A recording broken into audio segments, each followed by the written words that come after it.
जी अस्सलाम वालेकुम। एफबीआर ने आईआरएस के ऊपर चंद घंटे पहले एक नई अपडेट इंट्रोड्यूस करवाई है, जिसमें अब आपको अपने एसेट्स की मार्केट वैल्यू भी बतानी होगी। करंटली क्या होता है कि आप वेल्थ स्टेटमेंट में पर्सनल एसेट्स लायबिलिटीज के टाइप में जाते हैं, तो आपको अपने जो एसेट्स हैं उनकी कॉस्ट बतानी होती है कि आपने कितने में उनको खरीदा था। उसको आप उस वैल्यू पर डिक्लेयर करते हैं, जो कि आगे जाके वैल्यू चेंज नहीं होती। उनकी कॉस्ट आपने एक दफा इंकर कर ली, वो उसके बाद उसके में कोई चेंज नहीं आता अनलेस कि आपने उसमें कोई नया एसेट ऐड किया हो। अब यहाँ पे जो नया कॉलम ऐड किया गया है एस्टिमेटेड करंट मार्केट वैल्यू का, इसमें अब आपको अपने एसेट की मार्केट वैल्यू बतानी है। आज की वीडियो में डिस्कस करेंगे कि जो लोग पहले रिटर्न फाइल कर चुके हैं उनके ऊपर ये नई रिक्वायरमेंट का क्या असर होगा, और जो लोग अभी रिटर्न फाइल कर रहे हैं उनको ये मार्केट वैल्यू किस तरह एंटर करनी है। कुछ एसेट ऐसे होते हैं कि जिनकी मार्केट वैल्यू वक्त के साथ कम होती है, वो कौन से एसेट्स हैं उसके ऊपर भी डिस्कशन करेंगे। इसके अलावा हम ये डिस्कस करेंगे कि आपको अभी रिटर्न फाइल करनी चाहिए या मजीद इंतजार करना चाहिए, ताकि आईआरएस एक दफा फुली अपडेट हो जाए, ताकि आप अपनी रिटर्न फाइल करें उसमें बाद में कोई मसला आपको ना आए। तो स्टार्ट करते हैं वीडियो को। अभी आईआरएस 2.0 जो नया वर्जन इंट्रोड्यूस करवाया गया है, इसमें पिछले 3 माह में कई चेंजेस इंट्रोड्यूस करवाई गई। जो मार्केट वैल्यू का कॉन्सेप्ट है, बेसिकली ये जुलाई में बजट का पार्ट इसको बनाया गया था। उसमें बताया गया था कि जो मार्केट वैल्यू होगी वेल्थ स्टेटमेंट के अंदर आपको अपने एसेट्स की मार्केट वैल्यू भी बतानी होगी। लेकिन जो आईआरएस के फॉर्म अवेलेबल हुए उसमें ये रिक्वायरमेंट कहीं भी विजिबल नहीं थी। कोई एक हफ्ते के लिए शायद उस वहां पे विजिबल हुई, वो बाद में उसको रिवर्ट कर दिया था फॉर सम रीजन। लेकिन उसमें आईआरएस के ऊपर काफी देर तक इसमें मसले चलते रहे। लोग रिटर्न फाइल करते थे तो उसका डाटा सही सबमिट नहीं होता, उसमें कोई एरर आता है। तो एक लॉ में जो टाइम अवेलेबल है 90 डेज का without any interruption time required होता है, टाइम जो एफबीआर ने देना है टू ऑल टैक्स पेयर्स जो अपनी रिटर्न फाइल कर सके। अब इस टाइम विंडो को अगर आप देखें तो इसमें 90 डेज में रिसेंटली अभी जो आज चेंज इंट्रोड्यूस करवाया गया उससे पहले आईआरएस को अपडेट किया गया। तो ये 90 डेज की विंडो कहीं भी अभी तक फॉलो नहीं की गई, जो उसमें अनइंटरप्टेड एक्सेस दी गई हो टैक्स पेयर्स को रिटर्न फाइल करने की। तो ये सबसे पहला एक स्टांस है रिटर्न की डेट में एक्सटेंशन का। जो आपकी डेट एक्सटेंशन अभी जो ड्यू डेट है वो 30 सितंबर है, जो कि नेक्स्ट वीक की ट्यूसडे पे फॉल कर रही है। अब यहाँ पे प्रिडिक्ट किया जा रहा है देयर आर 100% चांसेस कि आपकी जो रिटर्न डेट है वो एक्सटेंड कर दी जाएगी। एक तो ये रीजन है कि आईआरएस की जो अवेलेबिलिटी है वो मेक श्योर नहीं हो रही। सेकेंड रीजन फ्लड रिलेटेड है। इसमें काफी लोग अपने जो बिजनेसेस हैं या अपने जो एरियाज हैं वहां पे अफेक्टेड हैं, जिसकी वजह से वो अपनी नॉर्मल जो डेली टास्क है वो कंप्लीट नहीं कर पा रहे, उनको इंटरनेट की एक्सेस नहीं है और काफी मसले हैं। तो इन चीजों को देखते हुए एक्सपेक्ट ये किया जा रहा है कि जो रिटर्न फाइलिंग की डेट है वो एक्सटेंड कर दी जाएगी। और इसमें कोई ऐसी सेकंड थॉट नहीं आती माइंड में कि इसको ना करने की क्या वजह होगी, क्योंकि एफबीआर की तरफ से काफी ज्यादा लैक है अवेलेबिलिटी के अंदर।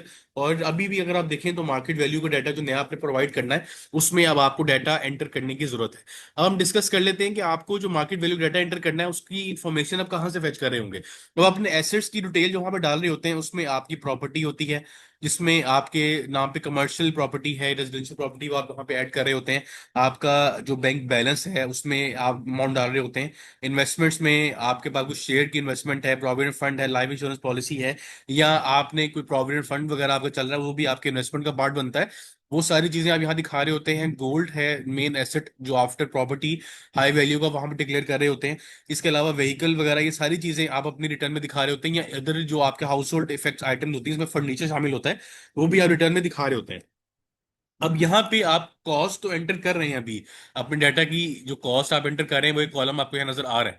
अब मार्केट वैल्यू का जो कॉलम है उसके अंदर आपने प्रॉपर्टी की जो मार्केट वैल्यू है उसमें 3 तरह के आपके पास रेट्स अवेलेबल होते हैं। एक तो एफबीआर का रेट है, एक है डीसी रेट, और एक आता है मार्केट रेट। अब हमने ये देखना है कि हमने किस वैल्यू पे डिक्लेयर करना है। तो मार्केट वैल्यू का जो वर्ड है एफबीआर के लिए वो है जिस रेट पे उसने अपने एसेट्स की वैल्यू डिक्लेयर आपको बताई हुई है कि आपने इतनी वैल्यू इतने एसेट को इतनी वैल्यू पे डिक्लेयर करना है। तो आपने मार्केट वैल्यू में एफबीआर के जो डिक्लेयर्ड रेट्स हैं फॉर प्रॉपर्टी वो यूज करने हैं, जो कि एफबीआर की वेबसाइट पे अवेलेबल हैं। वहां से आप डेटा अपना उठाएंगे, प्रॉपर्टी का जो भी आपका एरिया है उसके मुताबिक, लोकेलिटी के मुताबिक आप वहां पे उसका जो वैल्यू है वो एंटर कर रहे होंगे। जो बैंक बैलेंस है, जितना बैलेंस फॉर एग्जांपल आपके अकाउंट में 1 लाख रुपया पड़ा हुआ है, अब उसकी मार्केट वैल्यू भी सेम होगी। उसमें ऐसा तो नहीं है कि आप 1 लाख है तो मार्केट वैल्यू उसकी 90 हजार है या 1.5 लाख हो। जितने पैसे आपके अकाउंट में पड़े हैं इन रुपीज वही उसकी एक्चुअल मार्केट वैल्यू, तो वही डाटा वहां कॉपी कर देंगे। इन्वेस्टमेंट में आपके पास जो प्रोविडेंट फंड आता है या आपके पास कुछ शेयर्स आते हैं, प्रोविडेंट फंड की जो वैल्यू वो भी सेम आएगी इसमें। लेकिन शेयर्स की जो वैल्यू है, कि यहाँ पे हम देखें शेयर्स अगर आप डिक्लेयर करते हैं, अगर आपने 1 लाख के ऐसे जो शेयर्स है वो परचेज किए थे, आपने देखना है कि उस कंपनी जिस कंपनी के शेयर आपने परचेज किए उसकी मार्केट वैल्यू 30 जून के ऊपर क्या थी ये डाटा, पाकिस्तान स्टॉक एक्सचेंज की वेबसाइट पे अवेलेबल होता है। वहां जाके आपने उसकी मार्केट वैल्यू कैलकुलेट करनी और एंटर करनी होगी। गोल्ड, अब काफी लोग हैं जो गोल्ड को जीरो वैल्यू पर डिक्लेयर कर रहे होते हैं, उनके लिए भी काफी अब ये बड़ी एक कह सकते हैं न्यूज है, जिसमें आपको अपने गोल्ड की एक्चुअल मार्केट वैल्यू, जो एस्टिमेटेड मार्केट वैल्यू है आज के रेट के मुताबिक, अगर किसी के पास 10 तोले सोना पड़ा हुआ है और उसने उसको अपनी रिटर्न में 1 लाख पे नॉमिनल वैल्यू पे डिक्लेयर किया हुआ था, आज के डेट में 10 तोले के हिसाब से अगर आप आज का रेट कैलकुलेट करें तो 3,80,000 का तकरीबन एक तोला है।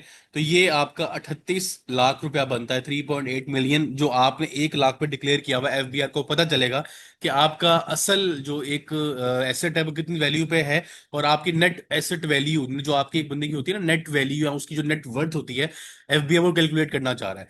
अब यहां से आपकी एक नेट वर्थ निकलेगी।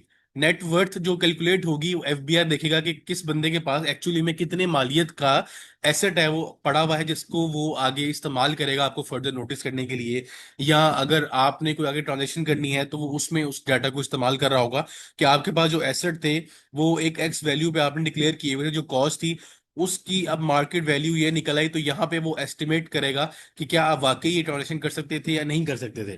तो जो नेट वर्थ अभी कैलकुलेट हुई है वो एफबीआर उस डाटा को अपने पास मेंटेन करेगा। वहां से वो हाई प्रोफाइल जो एक कैटेगरी है लोगों की, उनकी लिस्ट तैयार करेगा, जिनको वो फिर नोटिस इशू करता है कि उन लोगों ने वो एसेट्स किस तरह बनाए, क्या सोर्स था, वो सारा एक डाटा ऑडिट में इस्तेमाल होगा। आगे चल के फिर आपके लिए डिफरेंट जो एक सिनेरियो है वो बिल्ड कर सकता है। अब क्वेश्चन ये आता है कि जिन लोगों ने रिटर्न ऑलरेडी फाइल कर दी है उनके लिए क्या ट्रीटमेंट हो सकता है। अब आपको याद होगा कि 2022 में 7E का जो सेक्शन है, जिसमें कैपिटल एसेट के ऊपर आपको टैक्स देना पड़ता है 1% of the market value of your asset, वो इंट्रोड्यूस करवाए गए थे। लेकिन ये कोई अगस्त या सितंबर के फर्स्ट वीक में इंट्रोड्यूस करवाया गया था 2022 में। तो जिन लोगों ने रिटर्न फाइल पहले कर दी हुई थी, वो अगले सालों में जाके जब अपनी प्रॉपर्टी को सेल करने जाते थे तो उनसे कहा जाता था कि आपने 7E का जो टैक्स है वो जमा नहीं करवाया, या आपने 7E का फॉर्म फिल नहीं किया, तो वो अपनी रिटर्न को जाके रिवाइज करते थे, या 1% का जो टैक्स है वो पे करते थे, फिर जाके उनकी ट्रांजेक्शन एग्जीक्यूट होती थी। लेकिन यहाँ पे एज सच कोई टैक्स लायबिलिटी जनरेट नहीं हो रही, सिंपल एक रिपोर्टिंग है, एक इंफॉर्मेशन है जो एफबीआर आपसे ले रहा है आपके एसेट की वैल्यू की। तो उसमें कोई टैक्स लायबिलिटी जो है वो अराइज नहीं हो रही कि कल को ये कहा जाए कि आप अपने मार्केट वैल्यू के ऊपर टैक्स दें, तो ऐसा नहीं है।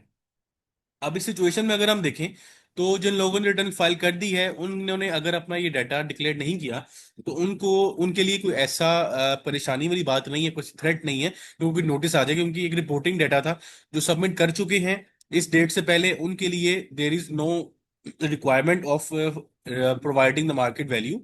जो आज की डेट के बाद से रिटर्न फाइल कर रहे होंगे उनके ऊपर ये रिक्वायरमेंट अप्लाई होती है। तो अभी भी मैं ये सेम यही बात करूंगा जो मल्टीपल वीडियोस में हम डिस्कस कर चुके हैं, कि आप अपनी रिटर्न जो है अभी वर्किंग आप बना के रख लें, लेकिन उसको सबमिट अभी ना करें, क्योंकि आईआरएस अभी तक फुली अपडेटेड नहीं है। इसमें अगर आप देखें तो जो भी डाटा है वो एफबीआर कलेक्ट कर रहा है डिफरेंट फॉर्म्स के थ्रू, उसको हर दूसरे दिन कोई ना कोई अपडेट उसमें इंट्रोड्यूस करवा दी जाती है। तो एक्सटेंशन तो बिल्कुल एक सर्टेन चीज है, वो आएगी ही आएगी।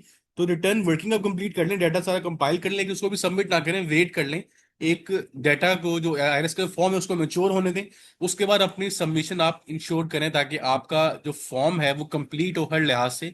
कल को आपको कोई ये एक टेंशन ना हो माइंड में कि आपको कोई नोटिस आ सकता है। तो रिसेंट अपडेट थी रिगार्डिंग आईआरएस, इसमें अब आपको अपने एसेट्स की मार्केट वैल्यू भी बतानी है।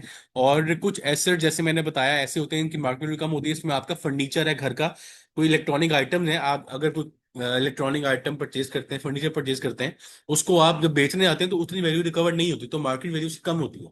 तो ऐसे कोई एसेट जिनकी मार्केट वैल्यू कम होती है तो आप उनकी मार्केट वैल्यू कम लिख सकते हैं, वो एक बिल्कुल जेन्युइन ट्रांजेक्शन है, उसमें कोई ऐसा मसला नहीं है। अब लाइबिलिटी साइड पे अगर आप आए कि आपने देखना है कि लाइबिलिटीज में आपका जो लोन है आपने जो लिया हुआ, उसकी मार्केट वैल्यू आज की डेट में भी वही है, ठीक है। तो जो लोन की अमाउंट है वो भी वही रहेगी, बैंक बैलेंस, कैश बैलेंस, सारा कुछ वही रहेगा।